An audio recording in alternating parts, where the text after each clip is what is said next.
What's up everybody and welcome to the Fight franchise and our preview and prediction of the main event of UFC 306 or UFC Noche as it's being dubbed, where Merab Dvalishvili is taking on Sean O'Malley for the bantamweight title.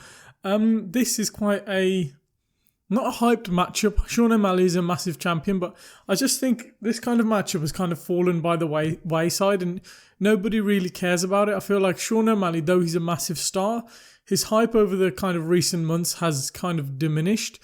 I think the way they've booked this card hasn't done him any favours, and kind of it's a matchup where he can come out looking amazing or he could come out and all his star, his shine and his hype could go away. So let's kind of break it down how we got here and then kind of the tail of the tape and what we think is going to happen in the fight. So we'll start off with the current undisputed champion, Sean O'Malley, and how he got to this place. So Sean O'Malley, gets on the Dana White Contender Series and works his way up fabulously through the UFC rankings, securing some amazing KOs and wins. But he's kind of like the UFC social experiment, where he's been kind of not fast-tracked to the title, but kind of been like guarded and sheltered all the way to the top.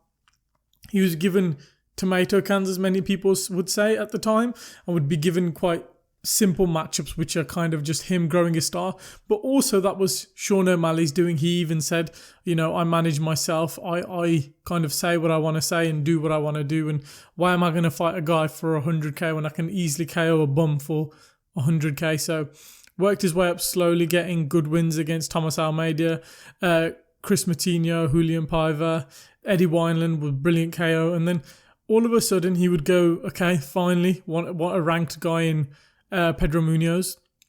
I think Pedro was 10 or 8th at the time, 10, 9, 8, around that in the rankings. The fight ended in an eye poke, and kind of out of nowhere it seemed he was going to take on former champ who just lost to Aljo Piotr, from being never tested to being tested against one of the best bantamweights in the world at the time.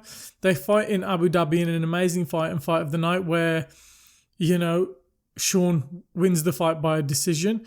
Many people thought at the time he didn't win. It was a very close fight and very difficult fight to score at the time when I watched it live. I gave it to Piotr, but after, you can argue it for Sean O'Malley, but I'd probably still give it to Piotr. But nonetheless, O'Malley got the decision win. And next thing you know, he's beaten, I think, number 1 in the world, and he's smashed up the rankings. He sits out for a good while. I think it was just under a year he sits out.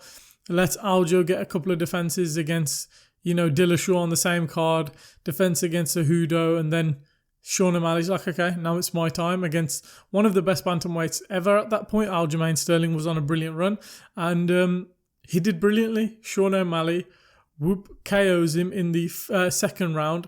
Brilliant KO. Early stoppage, but nonetheless, he got his moment. And Sean O'Malley has been kind of not fast-tracked to the title, but a guided career path by the UFC, and he is the bantamweight champion. Has his first defense against his only loss in the UFC, which is Marlon Vera, and puts on an absolute clinic against Vera. Honestly, it was a terrible performance by Vera, but the performance by Sean was nothing short of spectacular. 5-round shutout, piecing up Vera, dominating him on the feet, smashing his face up, and then wins a 5-round decision in his best performance of his career. So credit to Sean O'Malley, and that's kind of the journey he's took to the title. Merab, on the other hand, who would join the UFC off of if no one's ever seen the show, looking for a fight. It's a very good series the UFC have done on YouTube, and the older episodes are quite funnier and a bit better. And it's the UFC where Dana White, and it's Din Thomas and Matt Serra normally, before it used to be Nick the Tooth, and they would go to like a location in the world or America, Pennsylvania, Texas, and they'll watch a local fight show to scout local talent and then bring them to the UFC. And they would kind of, before the show, do like a fun antics and whatnot. Like one episode in Texas, I'm pretty sure they do, they jump on a bull. I don't know how it goes in America. There's live bulls that you can go on. But yeah, it was one of those episodes, and Merab is fighting on there against Rufian Stotts. And Rufian Stotts was the one that was like everyone was hyped about. But Matt Serra was in the corner of Merab, and he was like, watch out for Merab. Merab gets a spinning back fist KO, and Dana's like, oh my God, what a win. We're signing you to the UFC. First 2 fights in the UFC, he loses. loses against Frankie Sainz, and then loses against Ricky Simone in a very weird submission fight. It's bizarre if you ever watch this fight. He gets caught in a guillotine choke, Merab does, and he just kind of hunches up his, and flexes his neck, and he's just like, I'm not going to get choked out, I'm not going to get choked out, and gets choked out. Very, very bizarre fight. But ever since then, he's put on one of the best current run win streaks in the UFC, and one of the best streaks in bantamweight history. He's won, let me have a look, 1, 2, 3, 4, 5, 6, 7, 8, 9, 10 in a row, which is incredible. He's won, he's beat got some good wins in there against John Dodson, Cody Stamann, the Marlon Moraes fight where he was rocked and he came back in the fight. The Jose Aldo win is a huge win. Terrible kind of fight and boring fight, but good performance and good win where he held down Jose Aldo, in the clinch for most of the fight and, won an easy decision. Ragdolled in one of his best performances of his career and threw aside Piotr Jan like it was nothing in a 5-round domination. And then after that, has just most recently beat Henry Cejudo and earned his title shot for undisputed gold. So that's kind of the career trajectory of both guys. Let's kind of go into the tail of the tape and how we see this fight is going to go. So both men, Sean O'Malley, 18-1, so 18 wins, 1 loss. Merab, 17 wins, 4 losses. 5'11", Sean O'Malley, 5'6", Merab, a little goblin. What's he called? Sean O'Malley calls him. 72-inch reach for Sean. 68-inch reach for Merab. 40-inch leg reach for Sean O'Malley. And 38-inch leg reach for Merab. So very, very interesting dynamics of both guys. This is your typical striker versus grappler. The only difference is, in terms of grappling, I think Merab reminds me of like your Colby Covington style grappling, where it's the pace and cardio with the grappling that breaks you rather than his grappling prowess and skill on the ground. So he's just overwhelms you, and that's what Merab does. He doesn't hold guys down. He doesn't get submissions like in the UFC. I'm pretty sure he's only got 1 or 2 finishes. In the UFC, he's only got 1 finish, which is the TKO against Marlon Moraes. Everything else is a decision win. He's breaking you with his cardio and speed and pace, where, this is that typical striker, like I said, v grappler.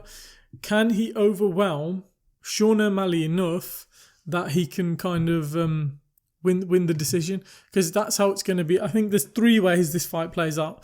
Merab wins the decision where he out-grapples, out-cardios, out-paces Sean O'Malley for 5 rounds tenaciously and, similar to the Piotr Jan fight for 5 rounds, which is very doable for him. His cardio is insane, but there is the kind of caveats of the injuries recently, the staph infection, so crazy there. The other 2 ways it happens, Sean starches him, KOs him, or Sean wins a decision. I don't see Merab finishing Sean O'Malley. I think Sean O'Malley, credit to him, is very durable. Even though he's got that loss against Vera where his leg gave out, he was much younger and much less physical and muscular. I think he's put on a bit of weight and size now where he's grown into his frame now. He's a bit of an older man. So he's got that strength and durability. And plus, he doesn't take much damage anyway. So he's still young in his career. He says, I'm going to be champ for 8 or 9 defenses and go on into my career, into my 30s. He's managing himself and his career very well where he's not taking much damage. So that's hugely to his advantage. How do I think this fight is going to go? It's very weird because I've flipped on this because I think Sean could piece him up. I feel like I'll give you kind of Sean's openings are going to be, keeping him at range. The kicks are going to be massive.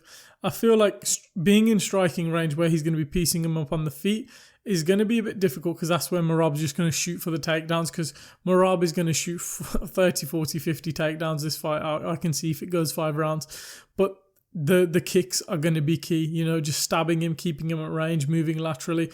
I think that those knees that Sean O'Malley has up the middle, I think that knee that he landed against Vera when he smashed Vera in the face and Vera took it, I don't think Merab can take that shot the same. So I think those shots up the middle, those straight shots up the middle, whether it be leg kicks, up kicks, knees, front kicks, straight punches, uppercuts, I think they're going to be money for Sean O'Malley all night.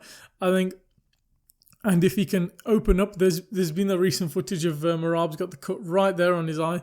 I think Sean's going to look for that jab, right hand, money, that is. Because if he opens that cut, it's an easy way to get the title defense.